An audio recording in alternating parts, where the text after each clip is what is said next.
La ville de Philippeville est une ville militaire, une ville de garnison. C'est le point de départ. C'est une ville entourée de murailles, de remparts. Le point géographique de la ville était bien entendu la place. D'ailleurs, Philippeville est bien souvent appelée la place forte de l'Entre-Sambre et Meuse.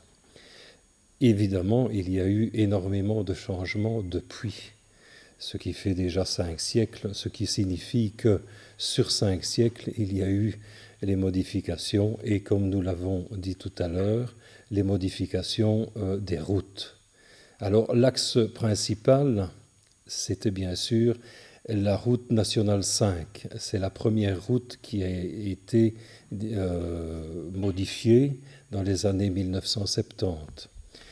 Suite à ces premières modifications, on a pensé à faire un nouveau contournement, le contournement de l'axe nord de Philippeville, qui, dans un premier temps, dans les années 60, avait déjà été pensé, mais les oppositions des commerçants ont été telles que ce contournement a été mis en rangement dans les cabinets ministériels, ce qui a profité bien entendu aux commerçants, et je pense qu'à l'époque ce contournement n'avait aucun effet. Bien entendu, des camions sur cet axe de la route Charlemagne qui s'étend de Liège à Paris étaient importants quand on pense que les camions importants passaient dans le centre-ville qui se trouve pas loin d'ici.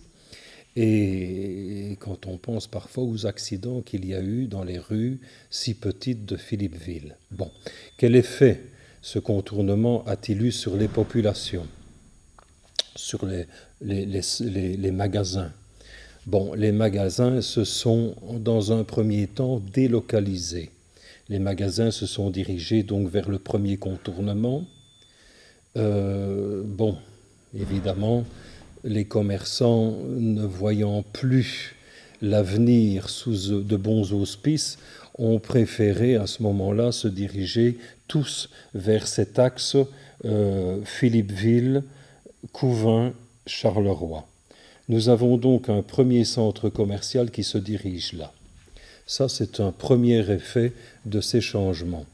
Deuxième effet, sur le plan commercial, nous pouvons dire que les commerces aujourd'hui, dans les années 2000, redeviennent un commerce de proximité et on retrouve, comme autrefois, les magasins qui se recentrent sur la place de Philippeville, ce qui est de bons auspices pour l'avenir, parce que s'il n'y a pas de commerce, il est bien entendu que la ville sera morte. Heureusement, c'est que depuis lors, les cafés, eux, n'ont pas tellement bougé.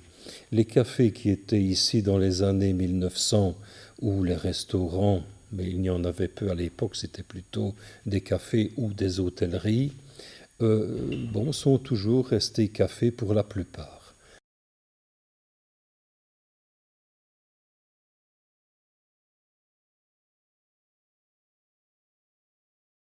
Il existe depuis une quinzaine d'années. Hein. Et alors, bon, c'est vrai ils ont fait le détournement, je ne sais pas si tu as vu, c'était juste ici derrière, à 300-400 mètres. Mais c'est vrai qu'avant, on n'existait pas, donc les voitures elles passaient ici devant. Donc, automatiquement, les gens qui allaient dans les Ardennes passaient devant chez toi. Je vais dire comme ça, c'est facile. Passaient devant la maison. Donc, automatiquement, tu avais quand même un potentiel client. Même si tout le monde ne s'arrêtait pas, les gens, à un moment donné, tu en as marre, tu es dans une file, tu t'arrêtes, tu vas boire un coup, tu te dis, bon, il faut désengorger ce bazar-là, donc ils se sont arrêtés.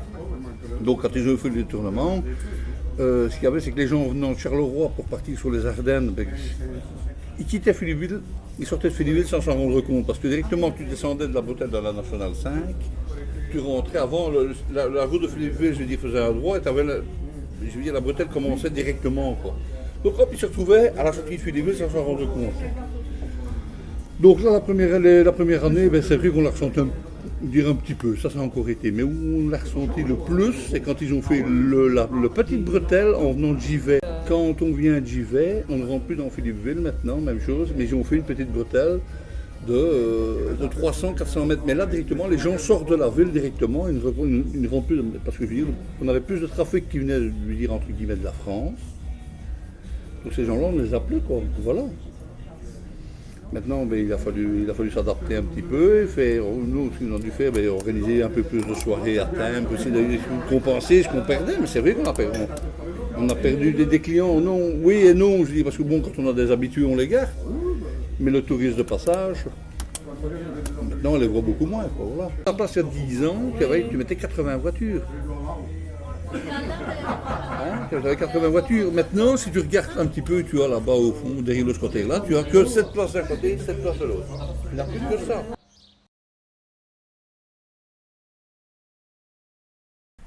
Et petit à petit, nous avons vu la différence au point de vue tourisme. Parce que c'était des gens qui passaient en ville puis qui s'arrêtaient. Donc ils ne repassent pas en ville. Ils passent dans le contournement, quoi. Mais je crois que la file était très mauvaise puisque les voitures ne s'arrêtaient pas. Une fois que la file commençait, le commerce était stoppé puisque les voitures ne s'arrêtaient pas. Mais au fond, c'était une bonne chose. On n'aurait pas pu continuer avec le charroi actuel. C'était pas possible avec les gros camions qui passent. Les routes étaient trop étroites. Ben, c'est-à-dire qu'on a fait un contournement parce que il y avait trop de circulation dans le centre de Fleeteville. Alors il fallait bien trouver une solution pour contourner Fleeteville. Et bon, il y a une partie, ça pouvait encore continuer, mais seulement ça allait bloquer même le commerce parce qu'il y a trop de circulation nuit aussi. Hein. Donc à ce moment-là, bon, on a fait le contournement. Ah, oui, Mais un contournement qui a duré, avant de faire le contournement, ça a duré déjà 25 ans, on en parlait déjà 25 ans avant de faire le contournement.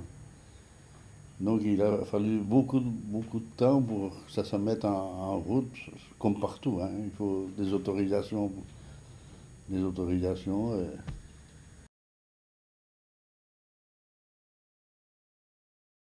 Oui, bon, il a fallu faire des expropriations.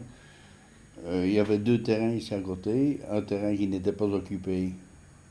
Ça, il n'y avait pas de problème, mais il y avait une maison qu'on a dû exproprier. Cette maison-là venait d'être construite, il n'y avait pas tellement longtemps qu'elle avait été construite. Donc, mais, bon, et puis après, quand ils ont exproprié cette maison-là, ils l'ont occupée pour faire des bureaux, pour pouvoir... pour l'entreprise de travaux. Pour l'entreprise, hein. Puis les travaux commencés, ça a duré au moins 2 ans, au moins 2 ans. 2-3 ans. Je crois que les gens l'ont accepté comme ça. Au début, les commerçants étaient un petit peu craintifs, hein, ça. Ben, maintenant, ils se rendent compte que c'est pas plus mal, hein. Parce que celui qui a bien envie de venir dans le centre de Fleeteville, il vient dans le centre de Fleeteville, hein. Même en touriste ou... L'idée, c'est clairement, avec des campagnes, de fluidifier le trafic, de le rendre non seulement plus fluide, mais plus rapide aussi, par définition. Bon, maintenant, dans la ville, on voit aussi Philippeville en a très vite fait une ville urbaine. Maintenant, bon, la traversée de Philippeville, c'est pratiquement impossible. Si on devait dévier la route, je ne sais d'ailleurs pas comment on ferait pour y passer. Hein. Parce que, bon, ils ont rétréci un peu la voirie, ils ont contrarié la circulation pour rendre les choses plus accessible, plus humain, plus piétonnier presque. Hein. Bon, donc voilà, donc à partir de là, donc on peut considérer qu'ils ont tiré peut-être un bénéfice de ça, puisque les gens maintenant peuvent faire leurs courses peut-être en plus grande tranquillité qu'avant. Donc moi je pense qu'on n'a pas d'écho défavorable en tout cas. Je pense que le contournement de Philippeville est une bonne chose. Quand on voit l'aménagement qui existe maintenant dans le centre-ville, quand même plus agréable, il y a moins de circulation, il y a moins de camions surtout. Et je ne pense pas que ça a porté préjudice au commerce parce que c'est vrai qu'il n'y a peut-être pas les mêmes commerces qu'il y avait avant. Les gens ne s'arrêtent plus, mais les gens viennent pour autre chose. Et je pense que c'est quand même plutôt une bonne chose, comme je pense que ça serait une bonne chose que Couvain ait son contournement, parce qu'à l'heure actuelle, on sait qu'il y a des petits magasins intéressants, mais on n'a pas envie d'y aller parce que justement le problème de circulation est vraiment très désagréable.